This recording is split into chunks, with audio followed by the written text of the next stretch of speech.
Bismillahirrahmanirrahim. Welcome to Tangal Online School program. At first, I am introducing myself with you, my dear student.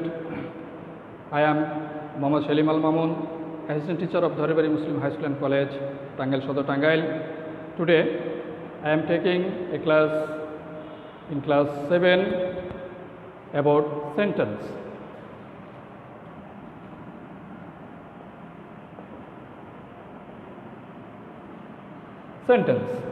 Sentence means বাক্য। প্রথমে আমরা জেনে নিই, at first we will have to know that what is sentence. প্রথমে আমরা জানি sentence কাকে বলে। সেন্টেন্স অর্থ হচ্ছে বাক্য, অর্থাৎ দুই বা ততোধিক ওয়ার্ড পাশাপাশি বসে একটি অর্থ প্রকাশ করলে এবং মনের ভাব সম্পূর্ণরূপে প্রকাশ করলে তাকে সেন্টেন্স বলে।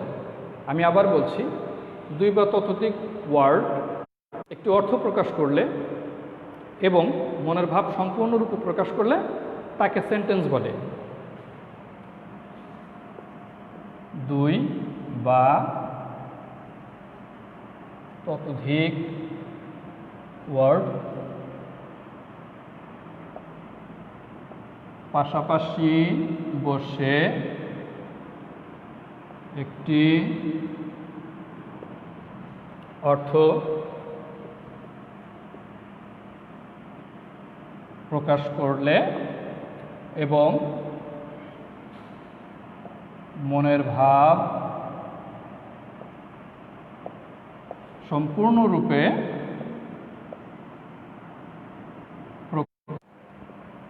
তাকে সেন্টেন্স বলে। এখানে লক্ষণীয় বিষয় হচ্ছে যে দুই বা ততোধিক ওয়ার্ড থাকতে হবে, সেটা পাশাপাশি বসতে হবে এবং এর একটি অর্থ থাকতে হবে। তাছাড়াও ওই বাক্যের ভিতরে মনের ভাবটা সম্পূর্ণরূপে প্রকাশ করতে হবে। এই হলো আমাদের সেন্টেন্সের শর্ত। যেমন আমি যদি লিখি,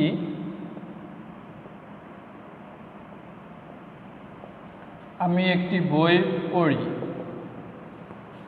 আই রিড এ বুক।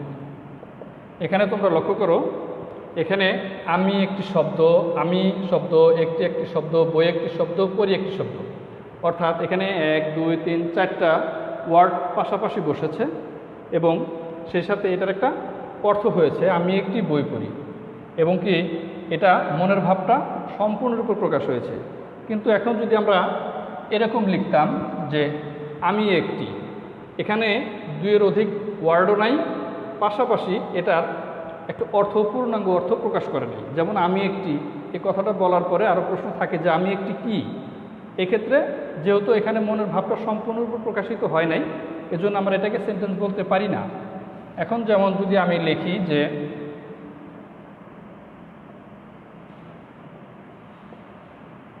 আমি একটি চিঠি লিখি, I write a letter.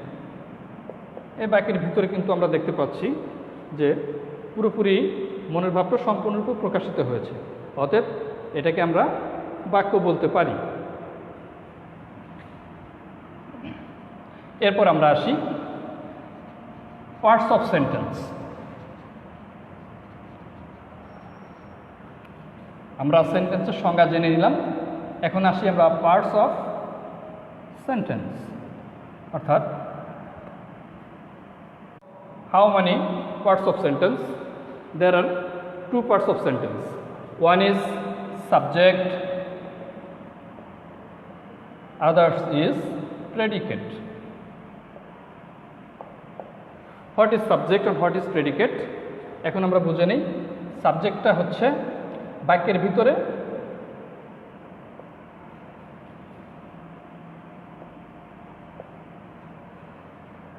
Subject হচ্ছে বাক্যের মধ্যে যে নিজেই সরাসরি কর্ম সম্পাদন করে তিনি হচ্ছেন সাবজেক্ট, আর প্রেডিকেট হচ্ছে সাবজেক্ট বাদে যে অংশটুকু থাকে সেটাই প্রেডিকেট। যেমন কিছুক্ষণ আগে আমরা একটি বাক্য লিখেছিলাম যে আই রাইট আ, সাবজেক্ট কোনটা এবং প্রেডিকেট কোনটা এটা আমরা একটু দেখে নিই। যেমন আমরা সেন্টেন্সের অংশে এ পুরোটা একটা সেন্টেন্স, এই পুরো সেন্টেন্সটাকে আমরা দুটি ভাগে ভাগ করতে পারি। একটা হচ্ছে সাবজেক্ট, আর এই বাকি পুরোটাই হচ্ছে প্রেডিকেট। তাহলে আমরা বুঝতে পারলাম যে একটা বাক্য যত বড় হোক না কেন, পুরো বাক্যটাকে আমরা দুটি অংশে বিভক্ত করতে পারি। একটি অংশ হচ্ছে সাবজেক্ট এবং অপরটি অংশ হচ্ছে প্রেডিকেট। সাবজেক্ট হচ্ছে বাক্যের ভিতরে যিনি কর্ম সম্পাদন করেন, অর্থাৎ যিনি কাজ করেন, কর্তা, সেটি হলো সাবজেক্ট। আর প্রেডিকেট হচ্ছে সাবজেক্ট বাদে যে অংশটুকু থাকে সেটাই হচ্ছে প্রেডিকেট। এরপরে আমরা এখন জানব কাইন্ডস অফ সেন্টেন্সেস।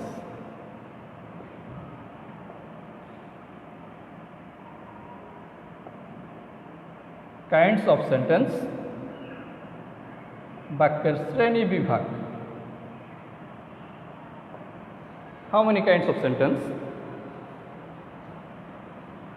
এখানে আমরা বাক্যের শ্রেণী বিন্যাসটা দুভাগে বিভক্ত করতে পারি। একটি হচ্ছে গঠনগত দিক থেকে, আরেকটি হচ্ছে ব্যবহারের ভিন্নতার উপরে। অর্থাৎ গঠনগত দিক থেকে আমরা সেন্টেন্সকে তিনটি ভাগে ভাগ করতে পারি। একটা হচ্ছে one is simple,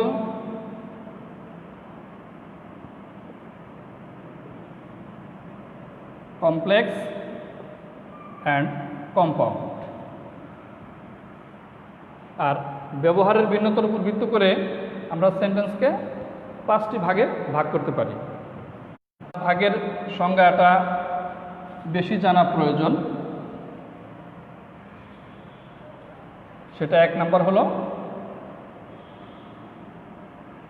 assertive sentence, Bangla হচ্ছে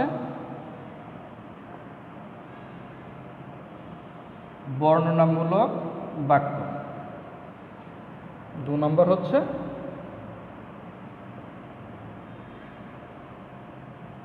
ইন্টারোগেটিভ সেন্টেন্স, প্রশ্নবোধক।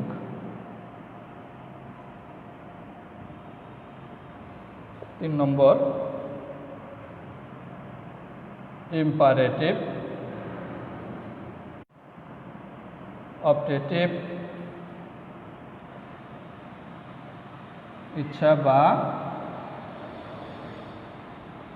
প্রার্থনামূলক, এবং 5 নম্বরে এক্সক্লেমেটরি,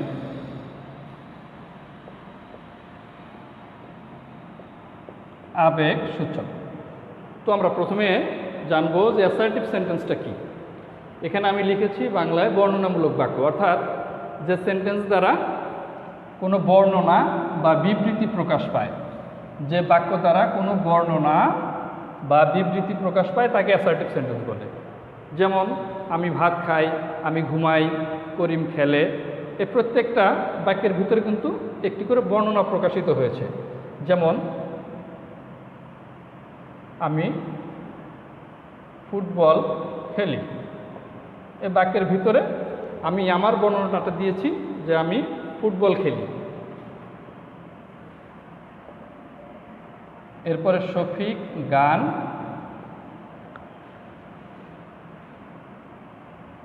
শফিক গান গায়। এখানে শফিক তার বর্ণনা দিয়েছে যে শফিক গান গায়। এ হলো আমাদের অ্যাসার্টিভ সেন্টেন্স। এই অ্যাসার্টিভ সেন্টেন্সকে আবার 2টি শ্রেণীতে বিভক্ত করা যায়। সেটি হচ্ছে one is affirmative and others is negative. Affirmative বাক্যটা হচ্ছে আবোধক, আর নেগেটিভটা হচ্ছে না বোধক। এখন নেগেটিভ বাক্যটা কি? এখানে আমি লিখেছি হাবোধক, অর্থাৎ এখানে লেখা থেকে আমরা বুঝতে পারতেছি যে এই বাক্যটা দ্বারা অবশ্যই হা সূচিত কোনো কিছু বোঝানো হবে। আর তদ্রূপ এখানে নেগেটিভ বলতে না বোধক আমরা বুঝিয়েছি, এটা দ্বারাও কিছুটা অনুমেয় হয়। যে এটা দ্বারা হয়তো না সূচক কোনো বাক্য এখানে প্রকাশিত হবে। তো ঠিক তাই হবে, যেমন অ্যাফার্মেটিভ বাক্যটা হচ্ছে যে সেন্টেন্সের যে অংশে কোনো কিছু স্বীকার করা হয়, হা করা হয়, এরূপ বাক্যকে অ্যাফার্মেটিভ সেন্টেন্স বলে। যেমন আই প্লে ক্রিকেট, আমি ক্রিকেট খেলি। এখানে কিন্তু আমি বলেছি যে আমি বোধক বাক্য বা সূচিত হয়েছে। এখন যদি আমি এরকম লিখি যে আই ডোন্ট প্লে ক্রিকেট, এখানে কিন্তু ডোন্ট শব্দ দ্বারা এখানে না সূচিত হয়েছে, অর্থাৎ এই পুরো বাক্যটাই না বোধক বাক্যে রূপান্তরিত হয়েছে। আই ডোন্ট প্লে ক্রিকেট, আমি ক্রিকেট খেলি না। এখানে আমি না করেছি যে আমি ক্রিকেট খেলি না। তাহলে এখানে বোঝা গেল যে অ্যাফার্মেটিভ বাক্যটা হচ্ছে যে বাক্যটা দ্বারা কোনো কিছু স্বীকার করা হয়, আর নেগেটিভ বাক্যটা হচ্ছে যেটা দ্বারা কোনো কিছু স্বীকার করা হয় না বা না করা হয় বা অস্বীকার করা হয়। তো মাই ডিয়ার স্টুডেন্টস, এরপর আমরা পরবর্তী সেন্টেন্সে চলে যাই। অ্যাসার্টিভ সেন্টেন্সের পরে আলোচনায় আসি আমরা ইন্টারোগেটিভ সেন্টেন্স।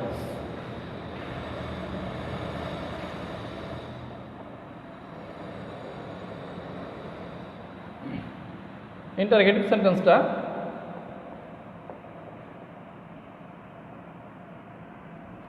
ইন্টারোগেটিভ সেন্টেন্স আমরা লিখেছিলাম যে প্রশ্নবোধক বাক্য, অর্থাৎ যে বাক্যটা দ্বারা প্রশ্ন করা বোঝায়।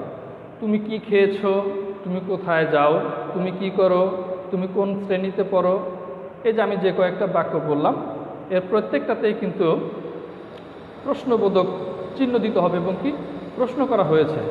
আর এরূপ প্রশ্নসুলভ বাক্যকেই ইন্টারোগেটিভ সেন্টেন্স বলে। আমরা একটু সাজিয়ে গুছিয়ে বলতে পারি যে যে সেন্টেন্স দ্বারা কোনো প্রশ্ন জিজ্ঞাসা করা হয় তাকে ইন্টারোগেটিভ সেন্টেন্স বলে। যেমন হোয়াট ইজ ইয়োর নেম, তোমার নাম কি। এখানে আমরা শেষের দিকে একটা চিহ্ন ব্যবহার করেছি, এটাকে বলা হয় ইন্টারোগেশন মার্ক, প্রশ্নবোধক চিহ্ন। আর এই প্রশ্নবোধক চিহ্ন যদি কোনো বাক্যের শেষে থাকে, ইন্টারোগেটিভ সেন্টেন্সের আমরা সংজ্ঞা জানলাম যে যে সেন্টেন্স দ্বারা কোনো প্রশ্ন জিজ্ঞাসা করা হয় তাকে ইন্টারোগেটিভ সেন্টেন্স বলে।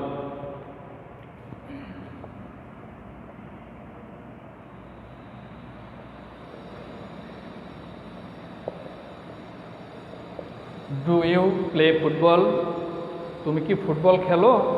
এখানে কিন্তু প্রশ্ন করা হয়েছে, আর যদি প্রশ্ন করা হয় তাহলে সেটাকে কি বলে ইন্টারোগেটিভ সেন্টেন্স। তাহলে আমরা বুঝতে পারলাম তো যে বাক্য দ্বারা কোনো প্রশ্ন জিজ্ঞাসা করা হয় তাকে ইন্টারোগেটিভ সেন্টেন্স বলে। এরপরে আসতেছে কি ইম্পারেটিভ সেন্টেন্স।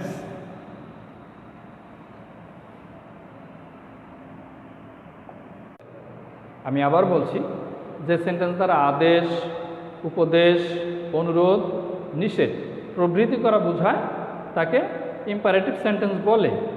যেমন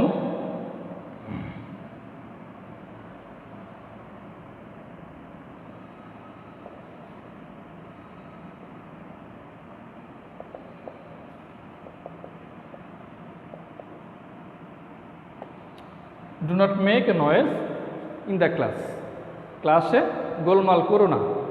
এই বাক্যটা দ্বারা নিষেধ করা হয়েছে এবং আমরা বলতে পারি এটাকে আদেশও করা বলা চলে। যেমন do not make a noise in the class, এই বাক্যটা দ্বারা সাধারণত কোনো শ্রেণীতে কোনো শিক্ষক হয়তো এই বাক্যটা বলেছে, আর কোনো শিক্ষক থেকে যে বাক্যটা আসবে সেটা অবশ্যই উপদেশমূলক কিংবা আদেশমূলক বাক্য হবে। তো এটাকে আমরা কি বলবো, do not make a noise in the class, ক্লাসে গোলমাল করো না, অবশ্যই সেটা নিষেধ এবং আদেশসূচক বাক্য। এরপরে আসি আমরা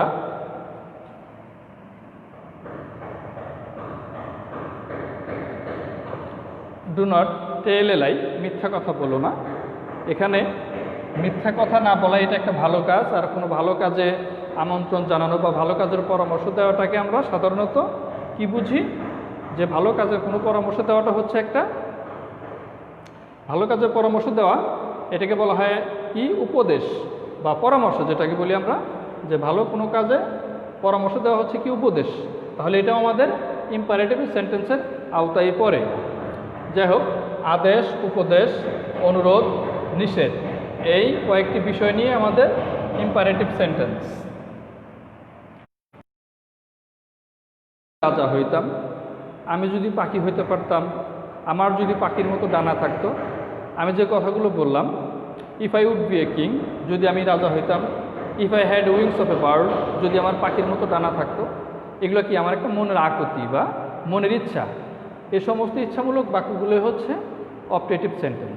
তাছাড়া আরও আছে, যেমন লং লিভ আওয়ার প্রেসিডেন্ট, আমাদের রাষ্ট্রপতি দীর্ঘজীবী হোক, বাক্যটাও অপটেটিভ সেন্টেন্সের আওতায় পড়ে। এরপরে সর্বশেষ আমাদের আলোচনায় আসছে এক্সক্লেমেটরি সেন্টেন্স। এক্সক্লেমেটরি সেন্টেন্স বলতে এখানে আবেগসূচক, আমি লিখেছিলাম আবেগসূচক। আবেগ বলতে আমরা কি বুঝি? আবেগ হচ্ছে মানুষের মনের একটা মানসিক অবস্থা। সেই মানসিক অবস্থাটা হতে পারে সেটা দুঃখের কিংবা সুখের কিংবা আশ্চর্যের। তাহলে আমরা বুঝবো কি, যে সেন্টেন্স দ্বারা দুঃখ, আনন্দ, আশ্চর্য প্রভৃতি প্রকাশ পায় তাকে এক্সক্লেমেটরি সেন্টেন্স বলে। তাহলে যেমন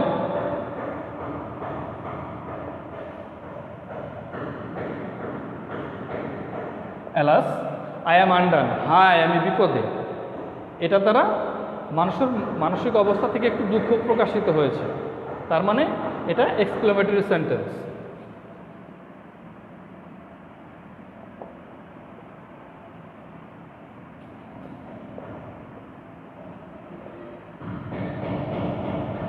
hurray we have won the game, বাহবা আমরা খেলায় জয়লাভ করেছি, এটা দ্বারা আনন্দ প্রকাশিত হয়েছে।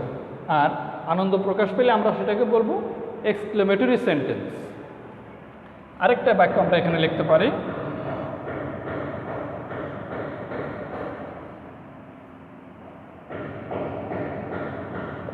How sweet the mango is, আমটি কত মিষ্টি। তার মানে কি, বাক্যটা দ্বারা আশ্চর্য প্রকাশিত হয়েছে। অর্থাৎ দুঃখ, আনন্দ এবং আশ্চর্য যে সেন্টেন্সের মাধ্যমে প্রকাশিত হয় তাকে আমরা এক্সক্লেমেটরি সেন্টেন্স বলবো। তো প্রিয় শিক্ষার্থীবৃন্দ, আজকের আলোচনা এ পর্যন্তই। আশা করি তোমরা সেন্টেন্সের কিছুটা অংশ হলেও বুঝতে পেরেছ। হাফেজ, আসসালামু আলাইকুম।